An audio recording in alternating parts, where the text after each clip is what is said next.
नमस्कार, मी शुभांगी तुम्हा सर्वांचे एका नवीन व्लॉगमध्ये अगदी मनापासून स्वागत करते। प्रीतीशचा हा पीसी क्लीन करायचा सुरू आहे। महिन्यातून एकदा व्हॅक्यूम लावून या पद्धतीनं यामध्ये गेलेली सारी डस्ट काढावी लागते आणि या पीसीबद्दल खूप वेळा विचारलं गेलं आहे। तर हा पीसी लास्ट इयर 1 मार्चला जेव्हा त्याचा बर्थडे होता त्या दिवशी त्याने स्वतः त्याच्या चॉईसप्रमाणे असेंबल करून घेतला आहे पुण्यातून। जीपीयू आहे GeForce 4060, सीपीयू आहे Intel i5-13400F, मॉनिटर आहे MSIचा आणि रॅम आहे XPG Adata आणि मदरबोर्ड आहे MSIचा। तर इथे ना नायकाचं माझं एक प्रोडक्ट रिसीव झालं आहे आणि पेमेंट करायचं होतं। तर पेमेंट केल्यानंतर अहोंचा चेहरा बघा कसा झाला आहे। खूप दिवसापासून मला मॅकचं फाउंडेशन ऑर्डर करायचं होतं, तर ते मी फायनली केलं आहे आणि अजून बरेच काही आयटम मी नायकावरून मागवलेत। लवकरच मी तुमच्यासोबत ते सारं शेअर करणार आहे। चला आजच्या विषयाला सुरुवात करूया की मी फ्रीज कसा ऑर्गनाइज करते। तर फ्रीज क्लिनिंगला सुद्धा आला होता माझा। महिन्यातून एकदा करावाच लागतो फ्रीज क्लीन, अदरवाईज आपलाच मूड खराब होतो जेव्हा जेव्हा आपण तो फ्रीज ओपन करून त्यामधला कचरा पाहतो किंवा खराब झालेला पाहतो। तर त्या अगोदर मी इकडे हे माझं फ्रूट बास्केट क्लीन करते। हो, खरं तर हे प्लांटर आहे, त्याला मी फ्रूट बास्केट म्हणून यूज करते आहे सध्या। एक आहे जो मी हॉलमध्ये झिझी प्लांट लावून ठेवून दिले आणि एक हे शिल्लक आहे। जोपर्यंत यामध्ये एखादा दुसरा प्लांट येत नाही तोपर्यंत मी याला फ्रूट बास्केट म्हणून वापर करणार आहे। तर याला मी स्वच्छ करून घेते आठवड्यातून एकदा। आणि हो, आजच्या व्हिडिओमध्ये मी जे काही प्रोडक्ट्स दाखवणार आहे ते सगळे मी व्हिडिओमध्ये टॅग करेन। जर का कोणाला परचेस करायचे असतील तर तुम्ही डायरेक्ट तिथे क्लिक करून परचेस करू शकता। तर ब्लिंकिटवरून पहिल्यांदा मी आज ऑर्डर केली काही पदार्थ। हे आयटम्स 2 इमर्जन्सीमध्ये मला हवे होते म्हणून आहोने ऑर्डर टाकली आणि पाहायचं होतं मला की हे खरंच इतक्या कमी वेळात ऑर्डर रिसीव्ह होते का। तर झाली ना राव, अगदी लिटरली मी तर वॉच लावून बसले होते, 9 मिनिटामध्ये आम्हाला ऑर्डर रिसीव्ह झाली। ब्लिंकिटवाल्यांचं आय थिंक मायगेटवाल्यांच्या सोबत टायअप आहे। पहिल्यांदा मायगेटवरती अप्रुव्हलसाठी त्यांचा मेसेज येतो आणि लगेचच पुन्हा ऑर्डर रिसीव्ह होते। चला, फ्रीज क्लिनिंग म्हणजे इतकं काही क्लीन करायचं नाही आहे, थोडंफारच आहे। पण हा जो काही तुम्हाला पसारा दिसतोय डीप फ्रीझरमध्ये त्याला थोडंसं ऑर्गनाईज करून घेणार आहे। फ्रीजमध्ये मी जे काही हे ऑर्गनायझर्स यूज करते हे आठवड्यातून एकदा जेव्हा आपण खूप प्रमाणात भाजी भरतो म्हणजे वीकेंडला, त्यावेळेला मी नक्कीच क्लीन करत असते। कधी सगळे ऑर्गनायझर्स काढून क्लीन करते, कधी जितके गरजेचे असतात ना तेवढेच क्लीन करते। तर आज बऱ्यापैकी सगळे ऑर्गनायझर्स रिकामे झालेले आहेत, तर याच संधीचा फायदा घेऊन मी हे सारं क्लिनिंगला काढलं आहे आणि तुम्हालासुद्धा माझ्या फ्रीज ऑर्गनायझेशनचा व्हिडिओ पाहायचा होता। मला बऱ्याच वेळा कमेंट आली होती, तर म्हटलं चला आपण शेअर करूया हे सारं। आणि हो, व्हिडिओ बनवायचा आहे म्हणून मी इतर काही नवीन ऑर्गनायझर घेतलेत किंवा वेगळं काही करते असं काहीच नाही। जे मी नॉर्मली युजुअली करते तेच मी आत्ता या व्हिडिओमधून शेअर करते। तर बघू शकता की हे इतक्या प्रकारचे ऑर्गनायझर्स माझ्याकडे आहेत। मी ना जुन्या घरी जेव्हा छोटा फ्रीज वापरायची, अजूनसुद्धा तो फ्रीज तिथे आहे, माझे टेनंट तो फ्रीज यूज करतात। तर त्या फ्रीजसाठी मला आठवत नाही की मी कधी ऑर्गनायझर्स विकत घेतले होते।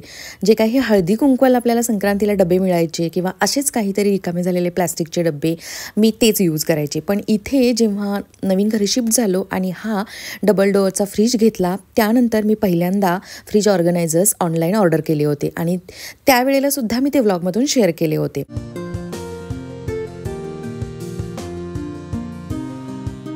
माझ्याकडे जे काही हे ऑर्गनायझर्स आहेत ना, तर त्यापैकी खरंच काही ऑर्गनायझर्स खूपच यूजफुल आणि चांगले आहेत आणि काही अजिबात चांगले नाही आहेत, म्हणजे मला तरी पर्सनली आवडत नाहीत। तर मी तुम्हाला पुढे ते सांगेनच की कोणते मला आवडत नाहीत आणि कोणते माझ्यासाठी अगदी बेस्ट ठरले आहेत। तर त्या अगोदर इथे ज्या काही भाज्या अगोदरच्या शिल्लक आहेत त्या मी बाजूला काढून घेते आहे, म्हणजेच सगळेच ऑर्गनायझर्स मला हे स्वच्छ करता येईल, प्रॉपर धुता येतील।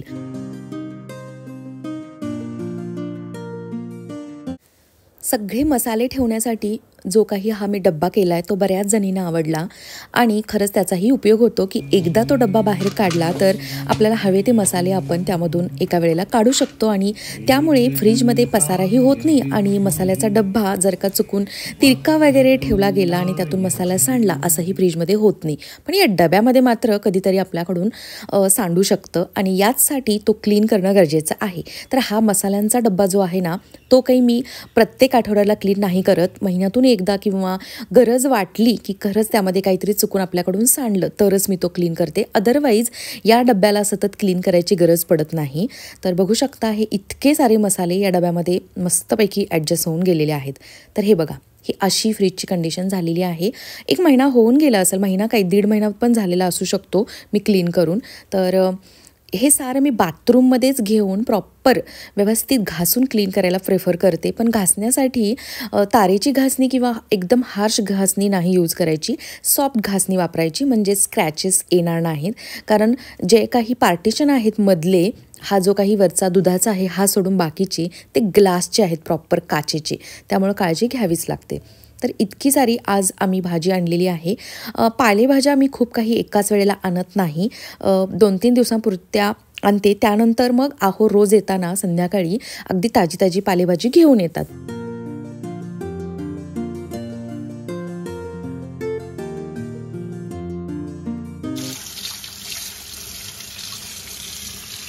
पालेभाज्या फक्त मी निवडून ठेवून देते, त्या काही धुवून नाही घेत. पण गाजर, काकडी, टोमॅटो, अद्रक आणि सध्याचं जे काही आमचं रुटीन आहे आवळा ज्यूसचं, त्यासाठी लागणारा आवळा, हळद ओली, हे असे सारे आयटम्स मी स्वच्छ धुवून घेते. लास्ट वीकमध्ये उरलेली काकडी, गाजर आणि हे बाकीचे सारे आयटम्स पुन्हा एकदा मी या साऱ्या भाज्यांच्या सोबत यांनाही पुन्हा धुवून घेते. काही खराब झालं असेल त्यामधलं तर काढायला बरं पडतं. तर मी ना खास टोमॅटोसाठी, काकडी आणि गाजरसाठी किंवा फुलं वगैरे ठेवण्यासाठी हे जे काही मोठे कंटेनर्स मागवलेत ना, ज्याला हँडल्स आहेत, तर ते खरंच युजफुल आहेत आणि पर्सनली ते मला आवडले. एकाच दिवशी आपल्याला सगळ्याच भाज्या निवडणं किंवा ह्या शेंगा सोलणं होत नाही, तर त्यावेळेला हे असे मोठे कंटेनर कामाला येतात. वाटाण्याच्या शेंगा ठेवल्यात मी आणि त्याच्यावरती फ्लॉवर थोडासा असा कट करून ठेवून दिला आहे. कढीपत्ता बऱ्याच वेळेला धूळ लागलेला असतो, तर त्याला स्वच्छ धुवून नितळवून कॉटनच्या कपड्याने असा मी पुसून घेते. 2 कप्प्यांचा हा ऑर्गनायझर मी रिसेंटलीच ऑर्डर केला आहे, पण अगदी भारी आहे. एकात मिरची आणि एकात कढीपत्ता ठेवते मी. आणि या डब्यामध्ये ज्यामध्ये आवळा ज्यूसचं सारे मटेरियल आहे, आवळा, ओली हळद आणि पुदिना, तर त्याच्यासाठी हा जुगाड केला आहे मी की यूज अँड थ्रोचा जो डब्बा मिळतो, आपण जे काही एखादा पदार्थ पार्सल ऑर्डर केलेला असतो वगैरे, तर त्याचं प्लॅस्टिक मी मध्ये लावलं आहे. तर तुम्हाला जर का तसं करायचं नसेल तर यामध्ये सुद्धा प्रॉपर 3 डब्बे बसणारे मोठा डब्बा मिळतो, तर तो ऑर्डर करा तुम्ही. माझ्याकडून सिंगलच डब्बे ऑर्डर झाले, त्यामुळे त्याला पार्टिशन नाही आहे. तर बघू शकता की अशा पद्धतीनं मी साऱ्या भाज्या ॲडजस्ट केलेल्या आहेत आणि डीप फ्रीजमधलं सुद्धा काही मटेरियल एका डब्यामध्ये ठेवून दिले. चला आता हे सारे डब्बे मी फ्रीजमध्ये कसे ठेवलेत ते बघूया. तर डीप फ्रीजमध्ये वरती जे काही शिल्लक मटेरियल आहे, डाळी वगैरे, तर त्या ठेवून देते, मग कीड वगैरे लागत नाही म्हणून. आणि बाजूलाच मसाल्यांचा डब्बा मी नेहमी तो खाली फ्रीजमध्ये ठेवायची, पण मी पहिल्यांदाच त्याला मी आत्ता वरती डीप फ्रीजमध्ये ठेवते आहे, कारण मग फ्रीजमध्ये तेवढीच एक्स्ट्रा जागा होईल आणि या मसाल्यांना डीप फ्रीजमध्ये काहीच होत नाही, बर्फ वगैरे जमा होणं असं काहीच होत नाही. फ्रीजमध्ये हे मोठे डबे ठेवताना मात्र एकाच लाईनमध्ये 4 डबे नाही ठेवू शकत आपण, मग लोड येतो त्या काचेवरती, म्हणून मग एका ह्याच्यामध्ये 2 अशा पद्धतीनं मी ॲडजस्ट करते. टोमॅटो हा मला सतत लागणारा आयटम आहे म्हणून मी त्याला वरती ठेवलं आहे. आणि आवळा ज्यूस जे मी रोज वापरते, आता त्याचेसुद्धा मला क्यूब बनवून ठेवायचे आहेत. आणि हो, मी तुम्हाला म्हणत होते ना की मला कोणते कंटेनर नाही आवडत म्हणजे ऑर्गनायझर्स, तर ते हे ना फ्रीजमध्ये ठेवल्यानंतर इतके घट्ट बसतात ना याचे झाकण की निघत नाही, तर मला हे नाही आवडले. पण आता पैसे दिलेत त्याला म्हणून मी वापरते गेली 2 वर्ष, अजून थोडे दिवस वापरेन आणि हे मी काढून टाकेन, याला रिप्लेस करेन मी इतर ऑर्गनायझर्सनी. लसूण कशामध्ये मी सोललेलं स्टोअर केलं आहे ते तुम्ही पाहिलंच. मटका कुल्फी खाऊन झाल्यानंतर त्याच मटक्यामध्ये मी लसूण ठेवते आहे. पूर्वी माझ्याकडे एक काचेची बॉटल होती, ती फुटली माझ्याकडून, तर तेव्हापासून मी हा असा लसूण स्टोअर करते. दुधाचे सगळे आयटम्स हे असे सगळ्यात खाली ठेवते मी फ्रीजमध्ये. जे काही मी दही लावलं आहे, म्हणजे नॉर्मल खाण्याचं दही आणि सायचं दही तुपासाठीचं आणि एक डब्बा सायचा, हे सारं मी खालच्या पाटमध्ये व्यवस्थित ठेवून देते. आणि हे बघा इथे मी तुम्हाला काय दाखवते, तर ताजा पुदिना मी वेड्यासारखा असा शोपीस म्हणून ठेवायला गेले. मला असं वाटलं ताजा राहील, तर कसा बरं तो ताजा राहील, थोड्याच वेळात तो सुकला. तर त्यालाही मी नंतर काढून व्यवस्थित सोलून ठेवून दिला आहे. तर चला बघूया फायनली फ्रीज माझा कशा पद्धतीने ऑर्गनाईज झाला आहे.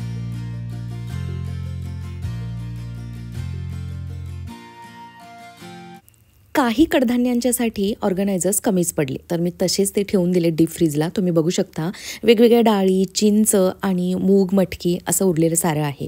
इथे हा प्रॉपर डेडिकेटेड आहे हा स्पेस दुधासाठी. तर त्यानंतर बघू शकता हे अशा पद्धतीनं मी अगदी सुटसुटीत पद्धतीनं फ्रीज ऑर्गनाईज केला आहे. आणि सगळ्यात खाली असणारा जो काही भाज्यांचा स्टोरेज बॉक्स आहे तो पूर्णपणे रिकामाच आहे.